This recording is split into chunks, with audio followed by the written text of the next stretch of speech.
So as mentioned previously, Polluted Wastelands 2 has received a couple of changes, one of them being the starting cash that you get on Polluted Wastelands 2. So initially, you start off with 950 if you're in the group and 850 if you're not in the group. This was changed from 1,250 if you were in the group and to 1,150 if you weren't in the group. So that's a nerf, but overall it's been reworked. So the health scaling has been nerfed here as well. So in trio mode, it's changed from 25% to 15%, and in quad mode, it's changed from 40% to 25%. Now, actually, this does mean you get less cash because I don't think the cash, unless explicitly stated when I talk about the enemies, cash given on damage has not changed. Except it does look like that the hazardous gives the same amount of cash. So you know what? Fair enough. Now, in terms of waves, there's been a couple of changes. So on wave 1, it's actually remained the same: 5 waste walkers, 2 waste runners.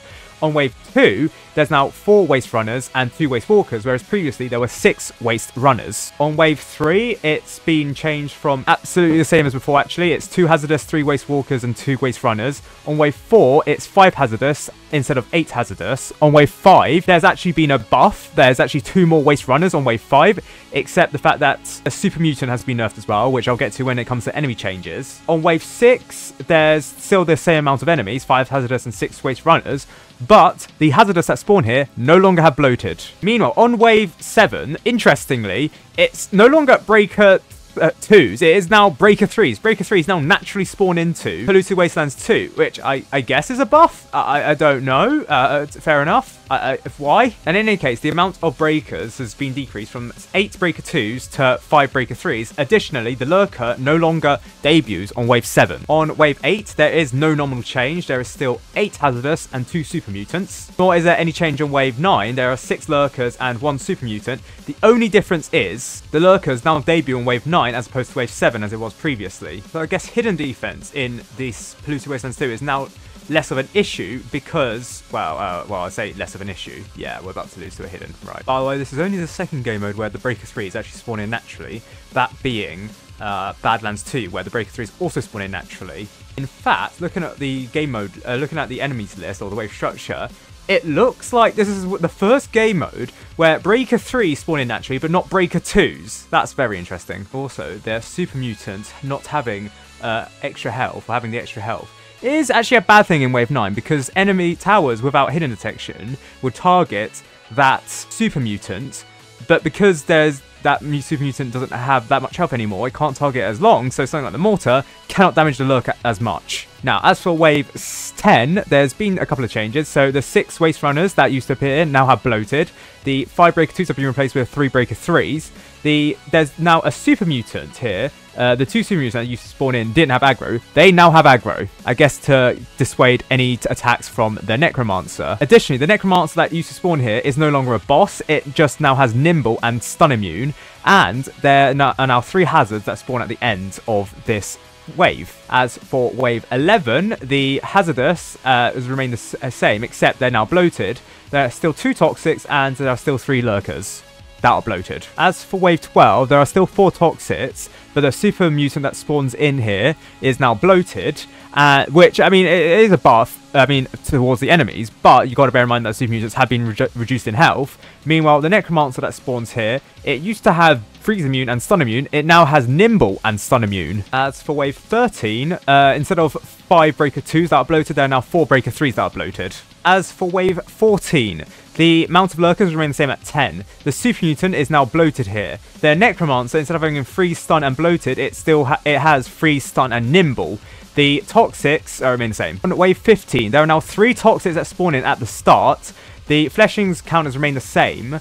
The amount of super mutants has increased from 2 to 3, and the amalgamation still has boss and health regen. Meanwhile, on wave 16, everything's actually remained the same. That being 4 splitters, 5 circuits, 3 super mutants that are bloated. Meanwhile, on wave 17, the amount of splitters remain the same at 4. The 15 breaker 4s that used to appear are now 10. The circuits, there are now 3 circuits that are nimble instead of 1. The mutagenic blight remains the same, but it doesn't have bloated on this wave, thankfully. There are now 2 splitters on this wave and 5 breaker 4s. So the breaker 4s have been 5 breaker 4s have been moved from the start to the end. Wave 18, the amount of rushes remain the same. 12, actually, I think everything's remained the same here. 12 rushes, 2 amalgamations, 5 circuits that are bloated. Meanwhile, on wave 19, there are now 6 toxics instead of 5s. The super slime is now bloated, so that's a buff here, but I believe its health has been reduced. The circuits has increased from 1 to 2. The amount of splitters has remained the same at 4, but they're now bloated. The Hex Weaver, or the Mutagenic Blight, sorry, is the same at 1. The amount of rushes is the same at 5, and the amount of amalgamations is the same at 1. Meanwhile, on wave 20, the amount of splittered that are bloated that remain the same at 8. The amount of amalgamations is the same at 2.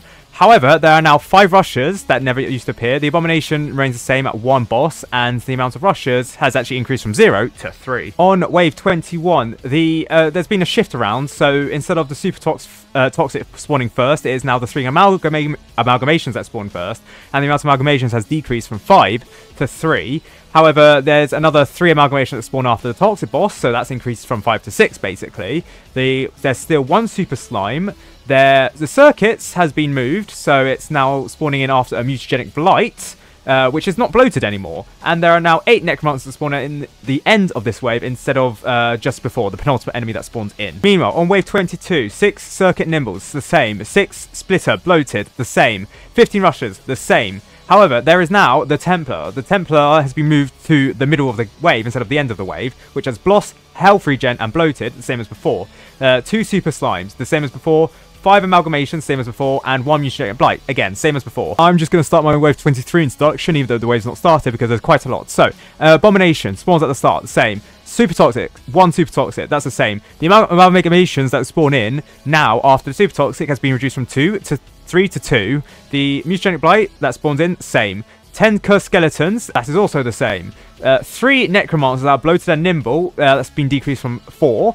There's another amalgamation that spawns in. Then you get the Necromancer King, that is boss and bloated. One amalgamation after that, and 2 more Necromancers after that are bloated. On wave 24, Super Toxic, 1 at the start, 2 Abominations, 1 Super Toxic.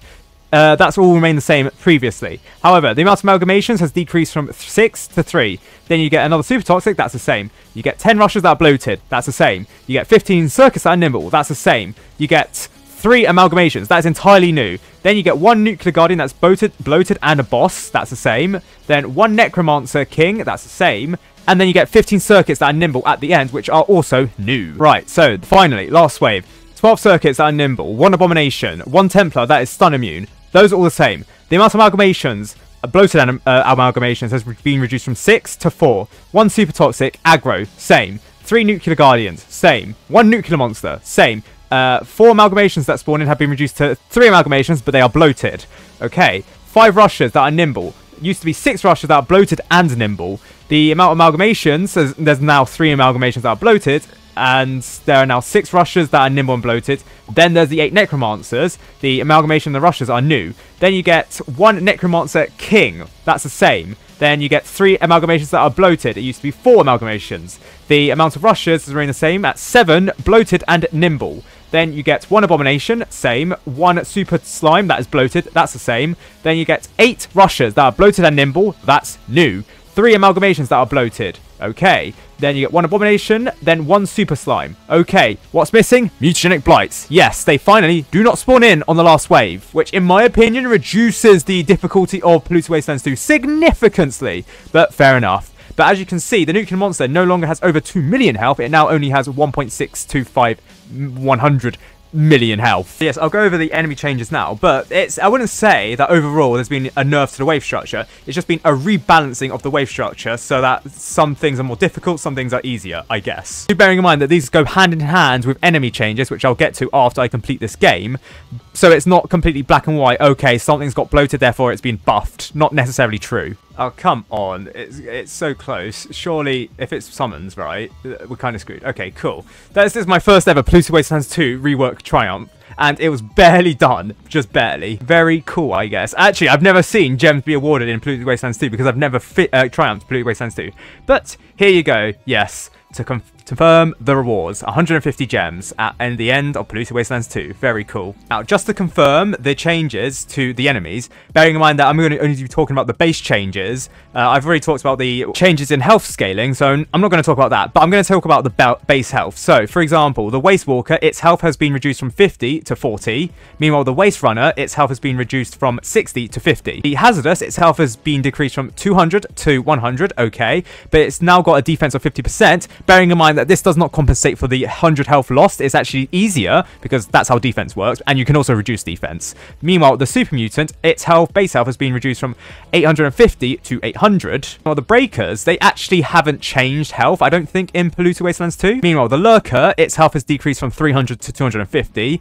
The Necromancer has had its health decrease from 2,500 to 1,500 in Polluted Wastelands 2. The Toxic has actually remained the same, no statistical changes here. The same goes for the Split, it's the same statistical same. The Fleshling has remained the same, 250 health. Meanwhile, the Amalgamation has also remained the same, so it is actually the same difficulty as it was before. In fact, I think it's slightly harder because there are now Toxics that spawn in on the way that the Amalgamation appears, which can heal the Amalgamation far quicker than its health regen. Meanwhile, the Circuit, its health has decreased from 1,800 to 1,500. The Mutagenic Blight, despite everything that's been said about the Fallen Jester, has actually remained the same, except its speed has decreased from 3 to 2. In fact, its health has increased from 4,250 to 10,000. So on the wave that it appears in, it has actually got a health buff, but its defense has actually increased from 30% to 50%. However, this means you need to strategize more with the Mutagenic Blight because it's slower. The Mutagenic Blight has gotten a buff, but it's gotten slower, so it is even more pertinent that you set your towers to last to deal with these fuckers. For example, in that video that I just did, or that Triumph, I set the mortars to last.